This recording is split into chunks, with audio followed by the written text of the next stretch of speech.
Nos montes da neve de Bastogne, um jovem sargento americano empunha a sua arma. Após noites de vigílias infrutíferas, os americanos estão prontos para enfrentar o inimigo. Ansiosos por lutar, eles examinam a linha das árvores, esperando ver soldados SS vestidos de preto irrompendo em sua linha de fogo. Tiroteios à distância, o barulho de combate, finalmente alguma ação.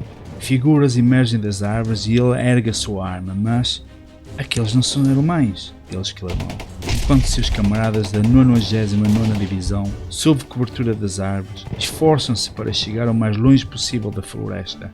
O jovem sargento americano agarra pelo braço um dos inúmeros soldados americanos em fuga e pergunta: "O que está a acontecer?"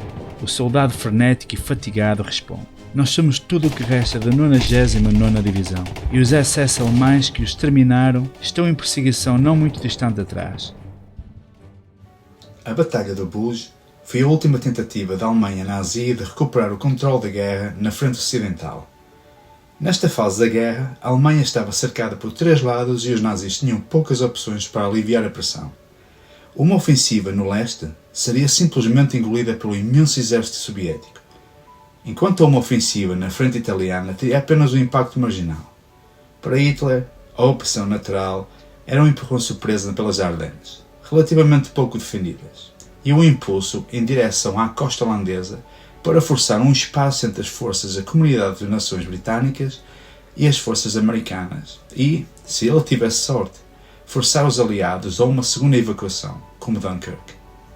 A Batalha de Bulge é às vezes considerada a conclusão climática para a frente ocidental da Segunda Guerra Mundial, uma última tentativa de um regime em ruínas para evitar ser enviado para a lixeira da história. O Wehrmacht expôs seus planos no Código de Sigilo Máximo, nomeando a ofensiva Operação Wacht am Rhein, nome baseado no hino patriótico prussiano. Apenas um punhado de comandantes mais próximos de Hitler sabiam do plano, e cada um foi forçado a assinar uma jura de morte pelo secretismo antes de saber seus detalhes. Comandantes regimentais seriam apenas informados dos planos pouco antes do ataque acontecer.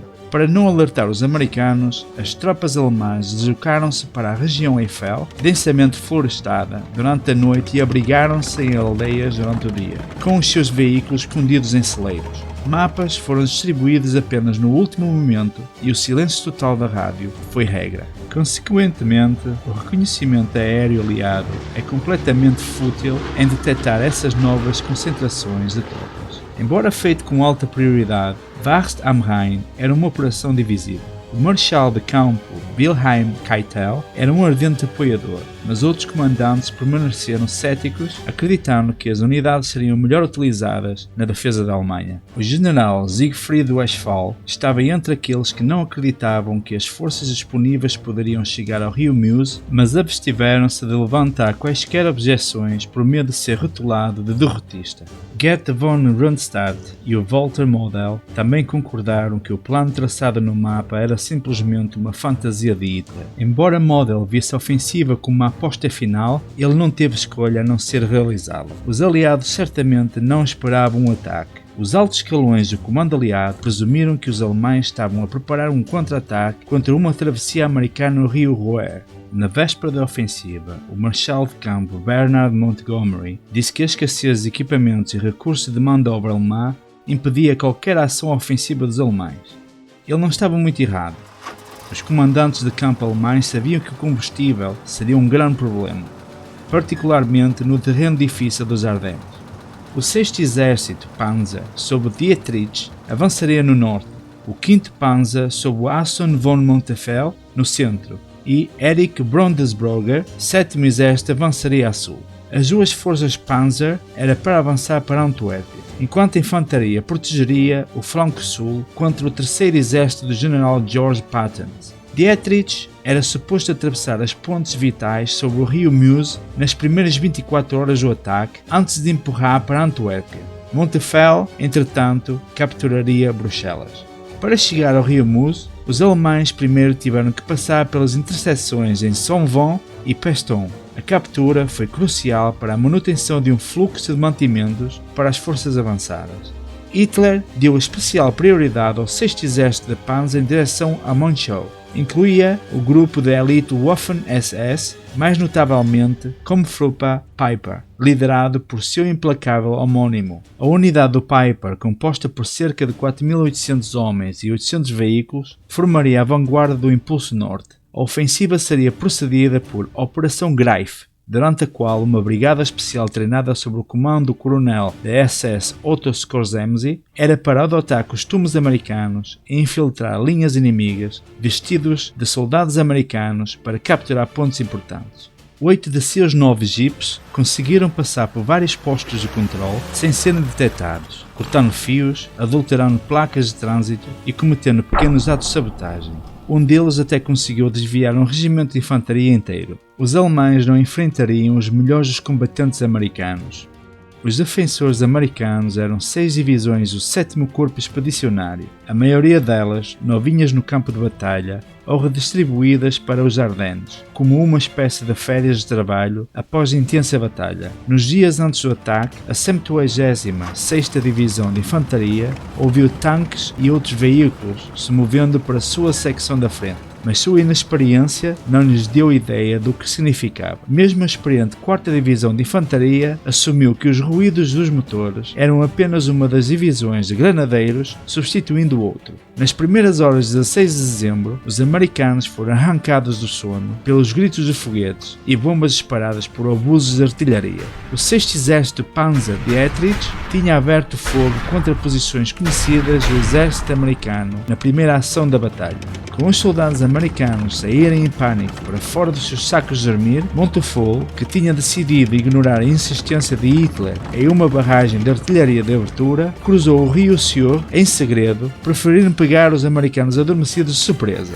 Enquanto isso, batalhões de engenharia começou a construir a ponte sobre o rio Sioux para que então o 116º, 2º e a 130ª Divisão Panzer Lehr pudesse seguir.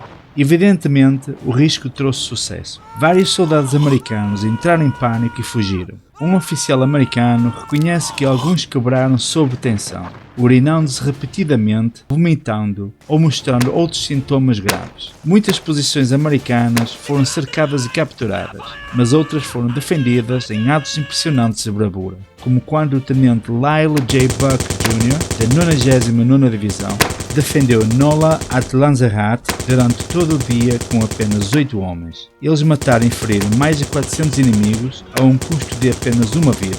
A resistência feroz desta divisão conseguiu manter ocupado o grupo Comp Peiper em particular. Em sua impaciência, Peiper ordenou que os seus veículos avançassem rapidamente e para atropelar impiedosamente qualquer coisa em seu caminho, mesmo dirigindo-os através dos campos minados americanos ao custo de 5 panzers. Embora o elemento de surpresa contasse muito, o avanço alemão não foi um sucesso total e sofreu com inúmeros atrasos e erros. No início da manhã, a divisão 326 Volks Grenadeiros avançou com o objetivo de bloquear as estradas por Opan e Arnhem e evitar quaisquer reforços americanos vindo do norte. No entanto, os alemães, que possuíam um luar artificial, um brilho criado por luzes de busca refletindo nas nuvens, criando uma silhueta perfeita dos granadeiros Volks alemães contra a neve, foi como um tiro ao alvo perfeito para os americanos, forçando a divisão 326 a recuar num espaço de uma hora. O clima era uma irritação constante. As forças alemãs viviam condições horrendas na estrada em termos de visibilidade, o que significava que enquanto eles lutavam para se deslocar em intensa queda da neve, os aliados também lutavam para impor seu poder aéreo sobre o campo de batalha. No entanto, a 17 de setembro, os alemães estavam satisfeitos e a moral era alta. Um soldado granadeiro da 3ª Divisão Panzer escreveu: "Eu acho que a guerra no Ocidente está a mudar em nosso favor e será decidida brevemente, e eu voltarei para casa para junto da minha querida esposa." Naquele dia, Eisenhower ordenou que todas as formações da reserva avançassem. Ele decidiu que Bastogne, por onde passavam as estradas principais que conduziam a Meuse, era lugar óbvio para bloquear o avanço dos alemães. As divisões aerotransportadas 101 e 82 foram despachadas imediatamente. Se a 101 pudesse alcançar Bastogne antes da força principal de Montefoil, talvez pudessem virar a maré, que naquela altura era favorável aos alemães.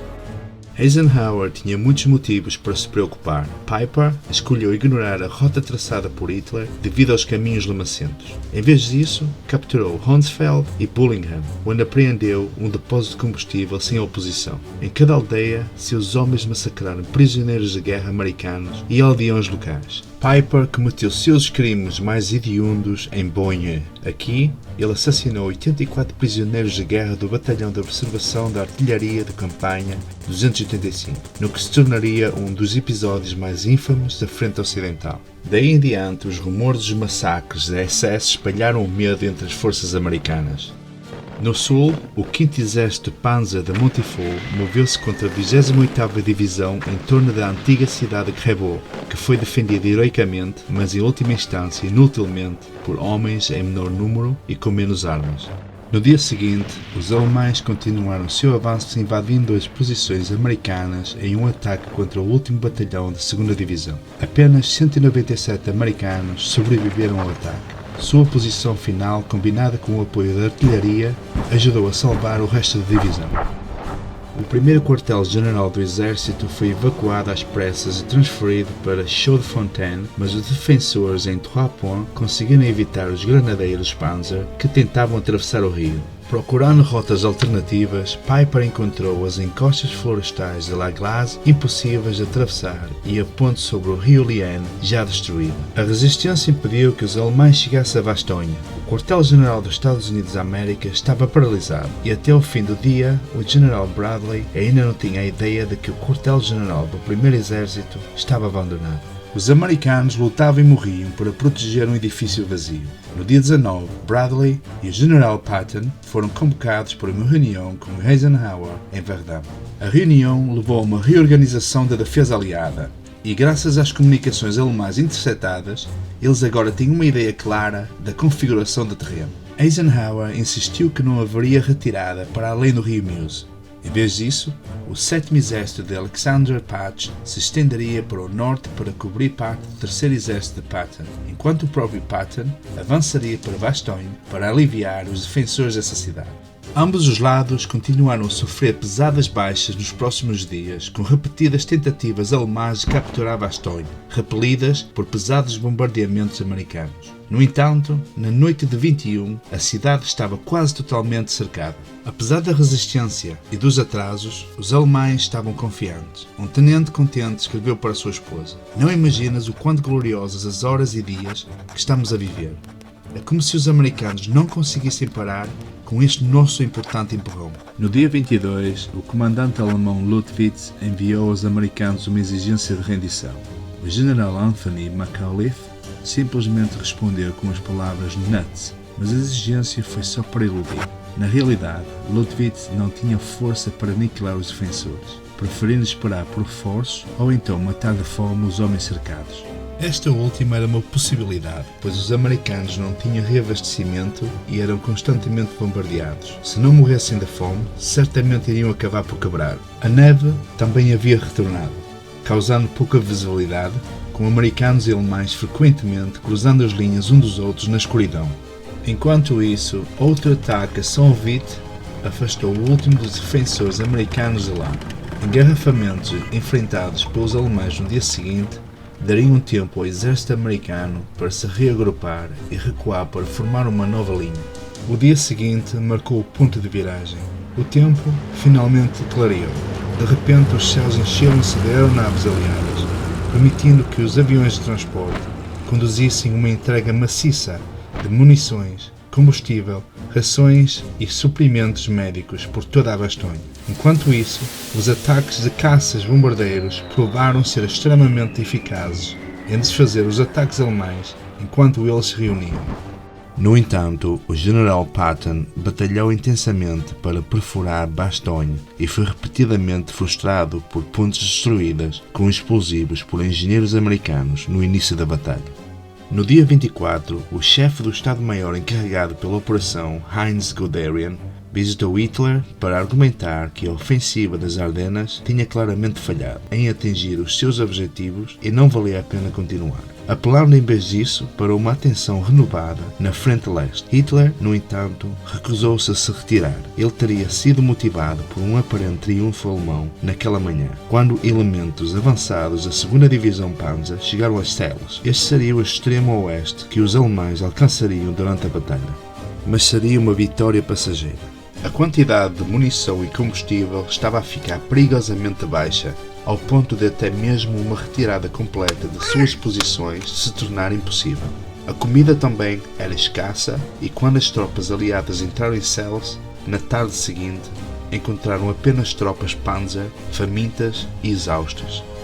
Naquela noite foi a vez de Rundstedt informar a Hitler que a ofensiva havia falhado, mas ainda assim Hitler recusou-se a ordenar a retirada, dispensando com raiva. No dia 26, o General Patton finalmente entrou em Bastogne, de uma forma típica de Patton, por meio de um ataque imprudente direto do Arse-Noir e ao norte em Bastogne. Com a cobertura de fogo de artilharia e napalm lançado do ar, ele conseguiu abrir um buraco nas linhas alemãs, permitindo que as tropas e tanques da 4ª Divisão Blindada invadissem e tomassem a cidade. Por esta altura, Hitler não mencionava mais a Antuérpia, mas Bastogne tornaria-se o seu símbolo de vitória e não queria poupar esforços para capturá-la. Recusando-se a ouvir os protestos dos seus comandantes, Hitler ordenou a criação do Grupo Militar Luttwitz com os restos de suas forças para esmagar os defensores da cidade.